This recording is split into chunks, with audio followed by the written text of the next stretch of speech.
Welcome to The Weekly. I'm Jeremy. I'm Chris. And this week on The Weekly, Gale Force 9 lawsuit settled. Oh. The One Ring by Free League comes to Kickstarter. Mm-hmm. And because of The One Ring, I thought we would talk a little bit about the history of the Lord of the Rings RPGs. Kind of go through where they came from and where they're at. Because this is technically the second edition of The One Ring? The One Ring, the Cubicle 7 version. All right, so I guess we can start. If you recall, so the conspiracy is falling apart, basically. Oh, okay. Yeah, Gale Force 9 has settled now. So this is just on the heels of the case being dismissed, or I guess settled out of court with the Dragonlance. Oh, that was settled. Okay. Yeah. I hadn't followed up on that. So that had happened, and now Gale Force 9. So if you remember, Gale Force 9 was having there were complaints from Wizards of the Coast about the quality of some of their localization and translations. Right, which hadn't happened before. Right, it never happened before, and suddenly they're unhappy with their work and they're doing that Disney thing where we don't have to pay you, really, do we? Are we big enough to bully you? And so the case was for almost $1 million. Wow. And so it was settled, and no costs or fees were assigned. So everyone's just going to go their own way. So basically, WotC just said, or Hasbro said, never mind. Yeah, I think so. Right. I think it was just let's not do this. so we don't know quite what started that and why that suddenly. I mean, the beginning of the year, just boom, boom. Both of these lawsuits are just over with.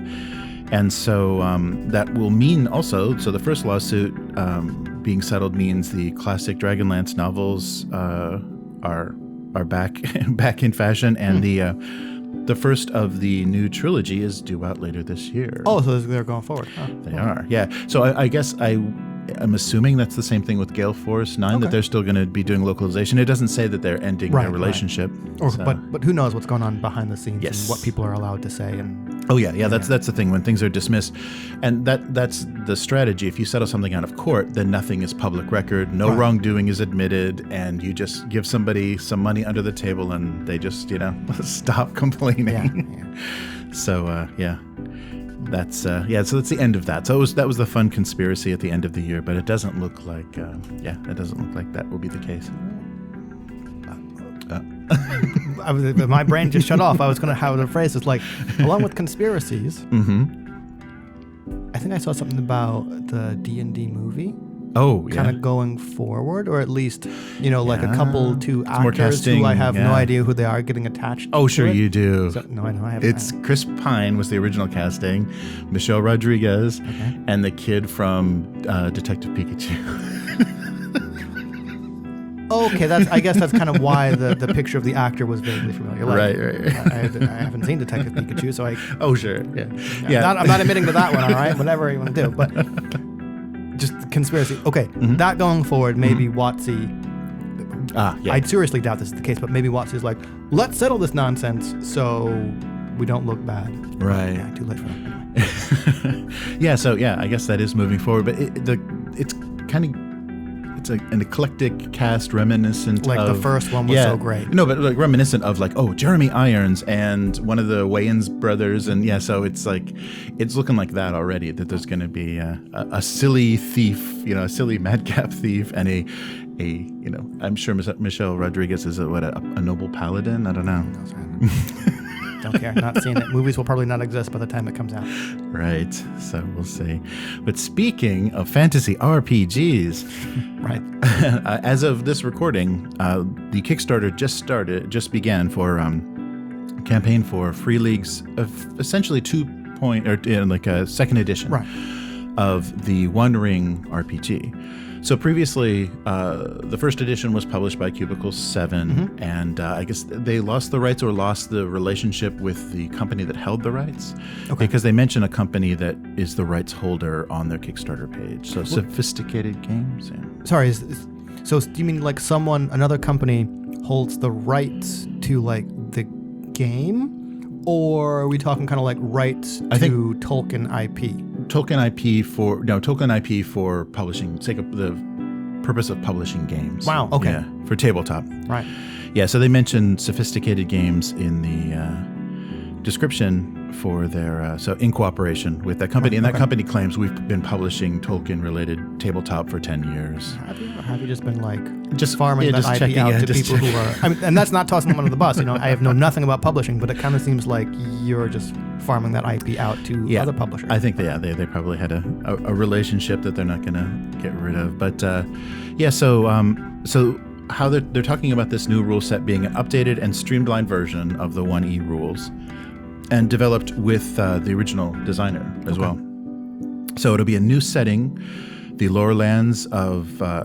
There'll be the setting is the lone lands of Iridor, and that the year setting is 2965 of the Third Age.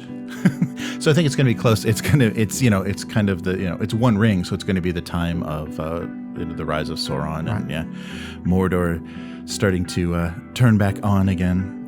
And just plug that. And so it's a complete visual redesign, so none of the original artwork or anything.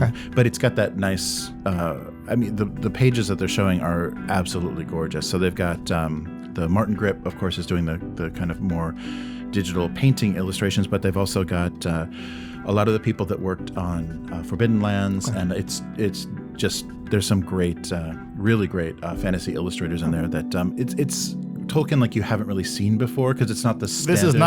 This is not your daddy's Tolkien, is what I heard. But it's not that I don't know, that it's not as classical a take on Tolkien. It's pretty dark, like the Martin Grip stuff, just like the Alien work. And also like Symborum. Yeah. Like it looks like more Symborum toned Tolkien, which is interesting. And then the how they're going to work Tom Bombadil in. Sorry, I keep interrupting. He's got a dirty yellow hat. But so it'll. It has a really nice visual style, and I'm glad that we're showing that off on the. I haven't looked at the Kickstarter page. I only just got the email and saw I guess it's a mock-up of the cover, or maybe it's a finished cover. And it looked nice. And a couple of things though. Right. Okay. Made me. I mean, and this is okay. So we've had Alien, and I think that worked well, and the system worked well. But we playtested Dune. That's Modifius. Modifius Dune, because that's another big IP, and I got this feeling from that. And now their description of what you're doing I never played the One Ring. I never played the first team. But their description is players create individuals who led an ordinary life until something made them realize that they were simply pretending that shadows weren't growing nearer and nearer. So you're just kind of regular guys, but you start your own fellowship? I don't know. Well, maybe I'm jumping ahead in the plot here. Right. I'm sure a lot of people like the One Ring. Mm-hmm. The One Ring, for me, suffers, and again, I've never played it, but the idea of playing it, system aside, that I know nothing about, and maybe it's fantastic, I've kind of thought, maybe this suffers from the same problem that games based around an IP that kind of have a single protagonist or like a set finished plot line also suffer from, where what do you do? Yes. Right? Like, okay, I know we've set the One Ring in a time before the Fellowship of the Ring, and probably possibly even like, I guess before the movie, the Hobbit, the events of the Hobbit, but we know what happens to the ring, right? Like, we know what happened to the ring. Okay, it was lost for a while, and we know what happens to the ring. Right. So it seems like you're playing within a really defined space that kind of has one outcome. I mean, unless you're kind of allowed, which, I mean, it's your game, so you can do whatever the heck you want, but unless the conceit of the game is you can possibly, like, prevent the events of, The Hobbit and The Lord of the Rings from happening, which would be cool. Yeah. I don't know if that's possible given the game or what they're going for. Right. And it kind of seems like it suffers for me from the problem of why would I want to play in something that's already so defined and has a predetermined outcome. Right. I mean, the quest is so huge. It's, it's world saving and it's so epic, and so I guess just don't screw it up is the. But I don't know. Like, I don't even know if you get to be the, like, it sounds to me like you don't get to play the Fellowship. Right. Well, I'm not sure. They talk about the phases of the game, so that makes me think a little bit. So similar to what Dune was doing, where there's a strategic level and then a player level, where you're doing the single character role playing, but then you're also doing kind of your house management. and fighting wars and espionage and things. There are 2 alternate phases. So the adventuring phase and the fellowship phase. So this structure follows the deeds of the players, not only geographically, but as they explore the land in pursuit of their goals, but also chronologically as time passes and the twilight of the Third Age unfolds. So, so I think that's what you're kind of, maybe you're moving a clock or something. Yeah, the ring is like, moving closer to Mount Doom. But the other thing that makes me wonder is it's saying the new edition will be compatible with modules from the first edition, just with a little tweaking. Okay. So a lot of the adventures then there's already a lot written. There's a ton of stuff from Cubicle 7 for the One Ring. So yeah, I'm not sure. But yeah, I did have that feeling of, okay, so we're peripheral guys, and hey, look, there's Frodo, and okay. Yeah, like, I'm sure those kind of games can be fun, and I guess it's maybe kind of like the Star Wars universe, where even though we have this main storyline, there's so much stuff going on in the periphery that you can tell your own stories. But I don't know. I guess the difference, and I'm not a huge Star Wars fan that much anymore, but Star Wars was like a whole galaxy, right? Like you could be doing anything and everything just super far away from that main plot line and almost kind of have a completely different game, which leads to the question, why play Star Wars even at all then? But I mean, Middle Earth, I'm sure, like, expansive, sure, especially since you're mostly slogging on foot or on horses, but the scope seems a lot smaller, and therefore playing periphery people in the story kind of seems a little less appealing to me. Right. Yeah, I played a little bit of the Lord of the Rings Online, the MMO, the PC MMO. It's the one that uses the Nemesis system? Oh no, that's no, it's not the patented Nemesis system. No, this was an older, and it had that kind of feeling. You made an elf, and you're just kind of walking around, and like, I get to, it's that same thing. So, I mean, I think they've already figured this out. Right. I mean, I'm sure they have. I'm sure people that know the One Ring are like, what are you guys talking about? But I'm still be any more wrong. So I'm getting maybe I'm getting the wrong feeling, but it's just, and I think that's why I've never played a Lord of the Rings game. I love that lore and I love that setting, but I'm like, well, there's one big quest, and how are we involved? I mean, we're just affected by it. It's like, things are getting more evil. Things are less evil now. The ring must be destroyed. Yeah. I guess you can just run a shop the whole time, and it's like, it's feeling really dark and evil. I'm tired of dealing with these Nazgul customers. Oh, look, here comes a regular hobbit again. Yeah, the ring has been destroyed. Yeah. They're scouring the Shire. But the interesting thing they're doing, and this is similar to what they did for the Twilight game, the Twilight 2000, or what did they call it? Twilight 2000 game. Is they're doing, there's a box set, or I mean, not actually Twilight 2000. The campaign looks similar, like what they were showing, with maps and tokens and boxes and stuff. But they're doing the rule book, and also a deluxe version, of course, then a starter set. Okay. So you can get both the core book and the starter set. The starter set is, of course, everything you have to start playing, a small rule set and a pre-gen characters and a map and all that good stuff, and custom dice. And this is set in the Shire. So it focuses on the Shire, and I think all of the pre-generated characters are hobbits, so you're kind of starting there. So that was an interesting, I was like, okay, I guess, is that going to really give you the flavor of the game? I mean, that's where the quest starts, but yeah. I don't know. As someone who doesn't really like halflings or hobbits, I'm kind of like, meh, why would I want to do that, right? I don't want to be half my normal size. But I wonder who the starter set is aimed at. Well, obviously collectors. Right. But, I mean, if you're going to want to bring people into the game, where do most of the movies and where do most of the books happen? It's in the Shire, and the main protagonists are hobbits. Right. So why not do that, since it's what people new to the game have probably experienced the most from the movies? Yeah, that's true. And I think, I don't know. It's interesting, and they're just elaborating on the original rule set and setting. So I'm really curious about it, but I don't know. I don't know if I'll ever play Kickstarter it. price. Yeah. It's not unreasonable. Like what they're offering for their Kickstarter, just like Twilight 2000, is very reasonable and really nice production quality. But it's just like, I can't get excited about it. I mean, the book is gorgeous. Right. I want to see the interior of the book, but I'm not sure if it's ever going to get to the table. Right. But another thing they noted, because there might have been a little bit of complaining with a D6 system or whatever this system is, don't worry, there's a 5e version in the works. So it's not part of this Kickstarter, but of course they know people want to play. And I'm not sure if Cubicle 7 was ever considering that, but Free League is. Yeah, Free League says, okay, we've heard you, so we know that you want all of your... From a business perspective, which I have never been to business school, so take any of my business perspective stuff with like a massive grain of salt. Business perspective, it makes sense. Oh, yeah. D&D, 5e. Right. And I think that's the funny thing. That's why I've never...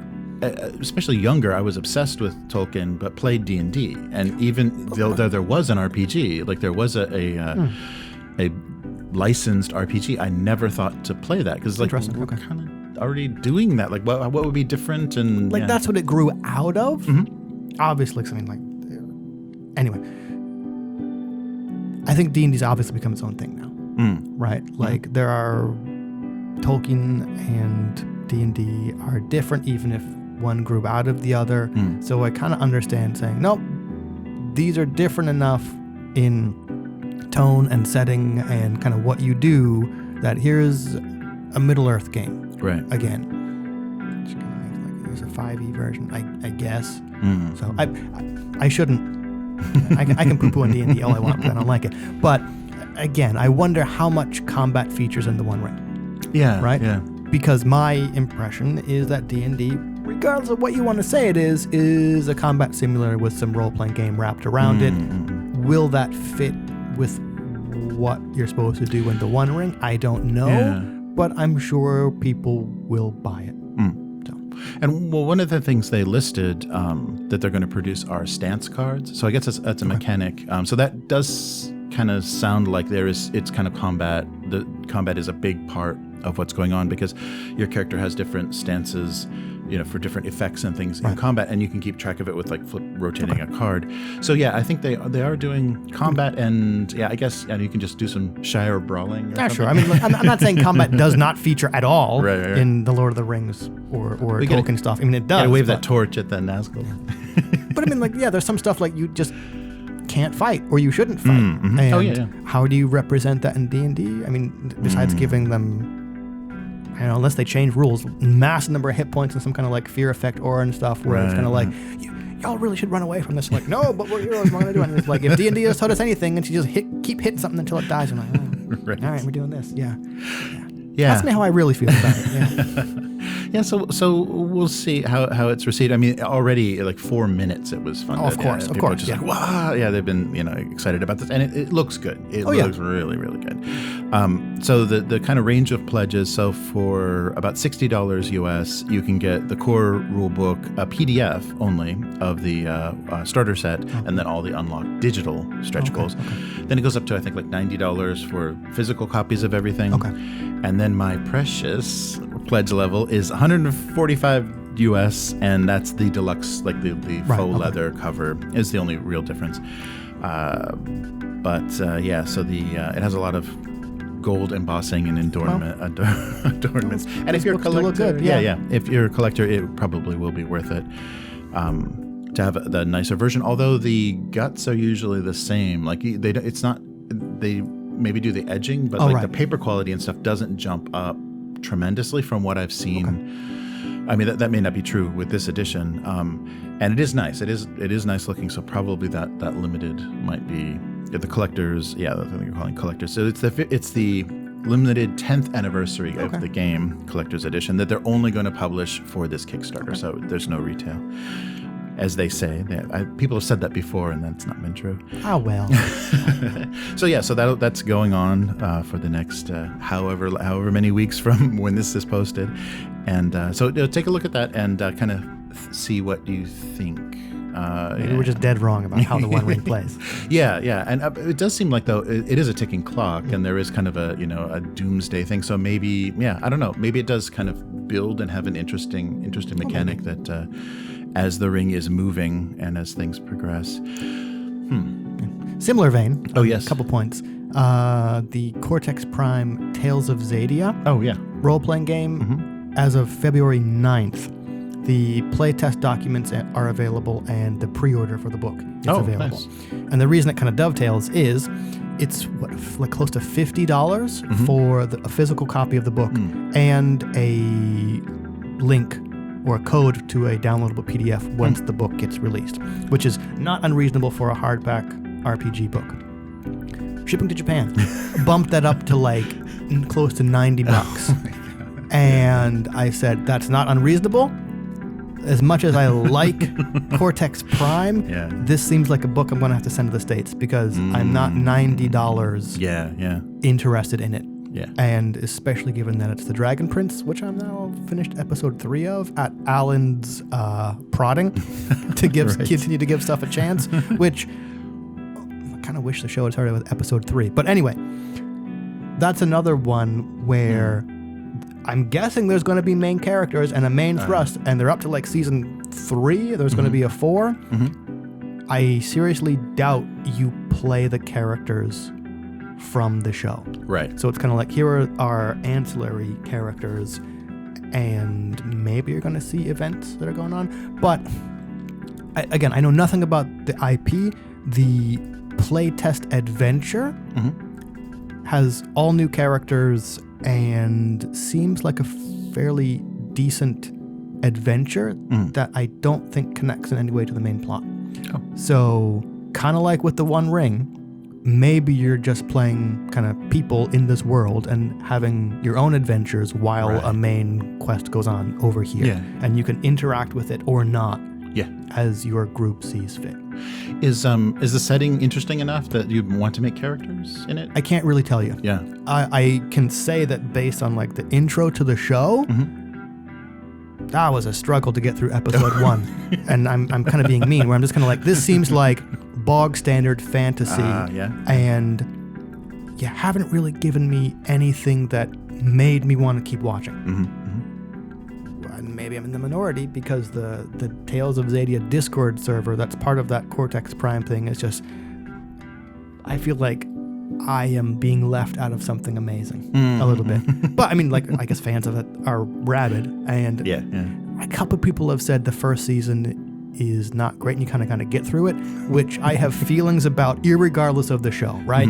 Like if someone says you should watch this piece of media, but the first season kind of hard to get through, I'm just like, well then why am I doing it, right? Yeah, they failed. They botched the job if they can't hook you. I mean, first episode should hook you. Yeah, so, there's a difference between kind of developing and getting better, and you kind of got to get through the first season, right? Those two things are very different for me.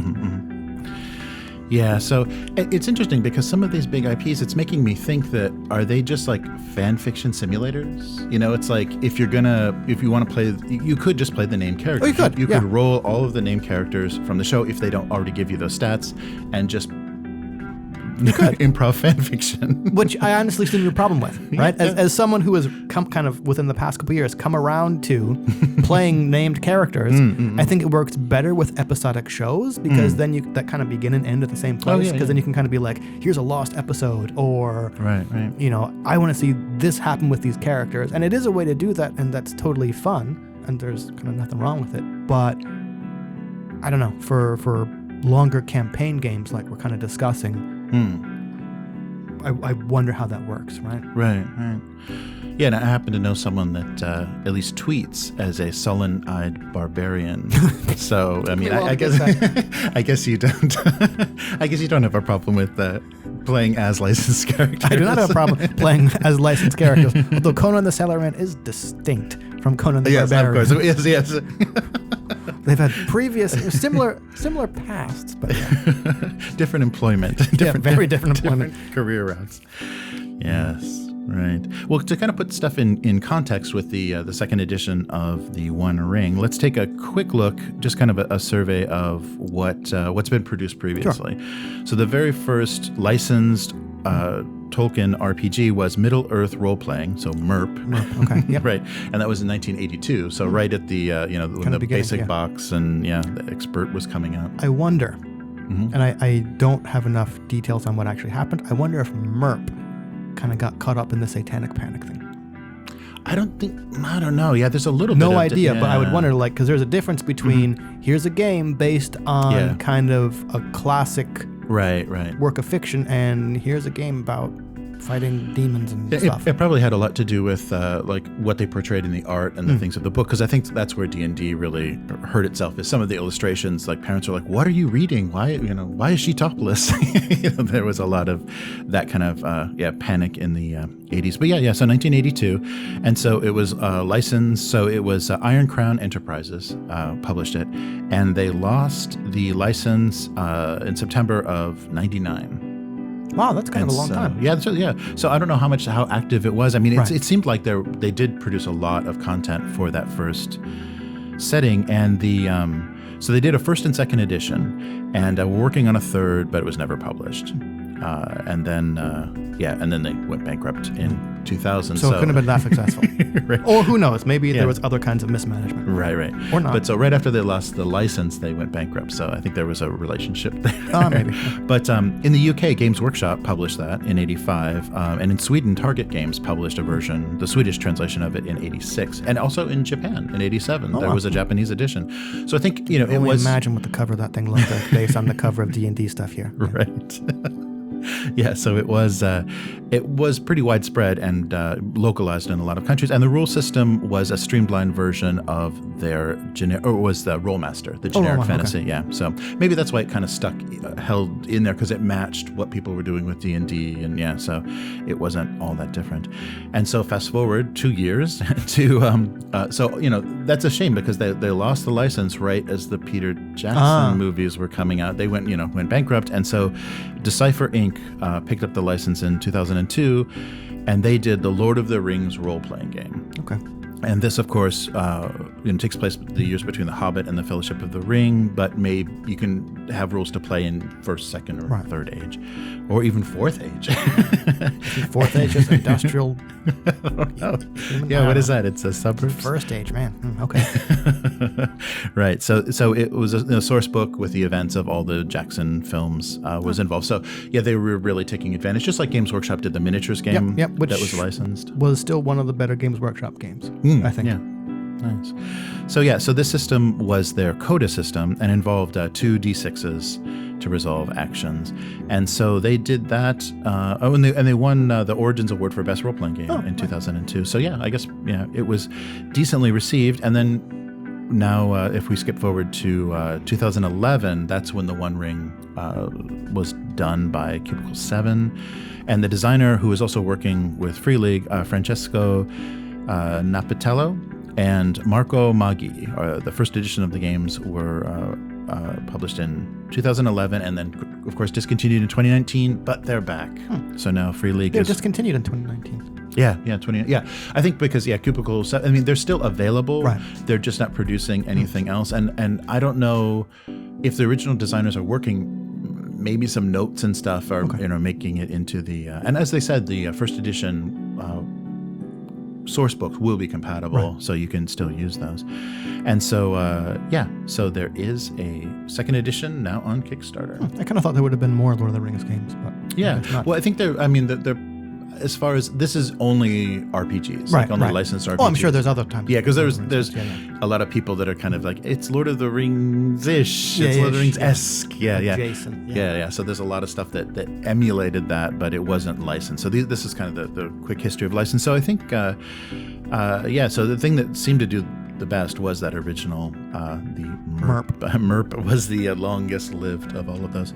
Well, longest lived doesn't mean like... Yeah, it probably best. It has to do with the license too. Oh, I'm sure. Yeah. Like where the license is going. So, well, speaking of, let's take a look at what we have on the table here. Speaking of stuff, so I've been a little frustrated. I think doing Star Wars role-playing and then the Dune play test. It's like, IPs and worlds that have lore and there's history, even if it's fictional, you've got a setting and there's things that happen and you should know from the books or from the source material how things go. Right. And that's the thing that really appeals to me about Troika, which is the book on the table. So basically like sci-fi fantasy. So in that time before there was a distinction. So Keep on the Borderlands. Yeah, right. Yeah, Not Keep on the Borderlands. Whatever. Yes. I just lost my nerd cred. Expedition to Barrier Peak or something weird. That's the one. Yeah, the next got one it back. Where you start venturing. Yeah, you start venturing into a UFO. Yeah. Right. So Troika is by Daniel Sell, and basically it's a D6. It's a 2D6 system. So essentially fighting fantasy. Okay. Yeah. Mechanics is what you're using for this, for combat and everything. And it has a setting, but the setting is completely open to interpretation. So you roll like a D66 to determine your kind of character you're playing, and they give you some motivation or kind of flavor, but you can interpret that any way you want. Cool. So if you're playing a Death Knight, you can decide what that is and who you serve and what exactly what that is. But it's allowing you to kind of interpret things. So there's a lot of like world building and kind of character input, player input that happens as the characters kind of fit into the world. And I like that a lot because it's not like no. Yeah. Not in the no. This is what Death Knights are. It's like, right. Or is this the kind of more step back? Like, oh, cool, Death Knight. You tell me what that is. Yeah. So I like that aspect of it a lot, and that'll eliminate. I mean, you'll participate in the world a lot more as a player, and not feel like I don't know what happened after that planet was destroyed. Yeah, I really don't like those games either, right? Yeah. So your character wouldn't do that. And so, and then a setting book for Troika is Acid Death Fantasy. So that's by Luke Gearing. That sounds real happy. Yes, it's wonderful.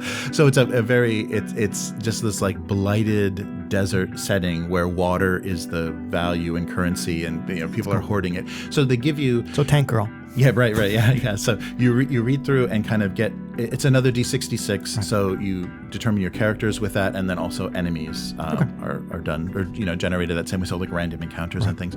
But if you read the descriptions, you get a sense of like what they're hinting at. For the setting, but still in the same vein, it's open to interpretation. Right. But both of these books have very kind of inspirational art. It really gives you a tone of the setting. And what I was thinking with Troika, at least in the original setting, is it would be really fun to just draw as you were talking and just do like just flip line art drawings onto the table. Yeah, this is what he looks like. This is where you are. That would be so fun to be creating a visual story. Your ability to generate income for a Troika illustration pack. Right. Yeah, it would be really fun to do. I like that. I like that idea of you're just contributing, and these things are happening, and you can represent it because the visuals are so inspiring in both of the books that they give you a real sense of. I think I have Troika as PDF, but hadn't actually read it. Acid Death Fantasy intrigued me just because of like the art and the name. Oh yeah. And as someone who is kind of, I guess, getting a little burned out on the whole grimdark, everything is bleak and gray and covered in mud and shit, and you're just scraping along. How bleak is Acid Death Fantasy? Because it seems like it could be. Right. And I'm just curious. Yeah, you could play it very bleak and very survivalist, like you're barely going to make it. But I think because it's basically, the description was a kingdom was broken, but the pieces still exist. So like a kingdom was shattered, and these like sultanates exist. Okay. So you have all of this ability to travel over this dead wasteland, but there's really interesting goals and really interesting things that you can adventure in. So it's not only going to be everyone is so blighted and irradiated. Yeah, right. Watch out for the death worms. Yeah, right. But I'm sure you can play up that kind of survival crawling between the cities, or just and we took a glider to the city, and then we're encountering this. Oh, I know a better way to put it. Is it like Mad Max or Mad Max Beyond the Thunderdome, which is still kind of bleak and desperate, but I mean the bad guys are still decked out in like feathers and like no one seems to be like really starved? Or are we talking like The Road, which is a movie you watch once and then done? No, you're all like remnants of this broken kingdom, but things still exist. Like the kingdom is shattered, but the pieces still exist. So it's not post-apocalypse. Okay. Yeah, it's just that things have dissolved, so you're going to encounter really random odd situations. So everybody has decided to run their little sultanate different than they would have than the previous kingdom, and you're still like knights and architects and wizards and things from that setting. So it's not like everything is lost. Yeah, you're not like searching out, but it's just that because of the the desert setting that the water is the resource. So you have like the richest, people just floating in these glass globes of water to show off their. That's pretty cool. Yeah. So it's more European comic than it feels like some post-apocalypse. Right. Yeah, it has a really nice. Really nice aesthetic that I think the illustrations are really evocative. So I think they would, give you a really good sense of, okay, this is what we're doing. So it's pretty baroque, pretty, not too worn out, and that kind of Australian aesthetic of like, we have feathers and war paint, but we don't know why anymore. Yeah. and football shoulder pads, and I don't know why we're doing this. I did like that bit of Fury Road where it's kind of like you got the sense that these traditions had been passed down to the point where they didn't kind of mean anything, and the meaning had been lost when they're like, spray painting their mouths, silver and stuff like that. And you're like, okay, that's pretty cool. I like that. This at one time had a purpose. Mm-hmm. We no longer know what it is, kind of future. Yeah, and how like he comes up with these ideas, like George Miller has these ideas, or whoever he's collaborating with, that they kind of reference, like the War Boys spraying metallic paint is like paint huffing kids. Yeah. It's just like there's these weird kind of cultural, it's like, of course, they would get high before they went to Valhalla. So, I like that. And I'm sure there's a lot of those kinds of things you can include in a setting like that, like Acid Death Fantasy that's so open, you can kind of like, tweak things and have things that resonate a little bit differently. But cool. So I was excited to that both of these came, and wanted to kind of refresh myself and not be in something that has a lore that I have to read before I roll my character. No thanks. Nice. Cool. All right. So that's it for this week. Yeah. So where can people find you? On Twitter, as always, Hivemind, HYVEMYND. And I just released a little pocket mod game called Brighthammer. Oh, nice. Which is rules light high fantasy based on that Sledgehammer game that I talked about last time. Right. Basically, I called it Brighthammer because I just wiped all the mud, blood, and shit off of it. And it's now high fantasy. Nice. Cool. Excellent. A little isopropyl and you're good to go. How about you? So I do a weekly single panel gag cartoon that I live stream the drawing of that. So look for Abuse Cartoons on YouTube and Twitch, and abusecartoons.com is the website.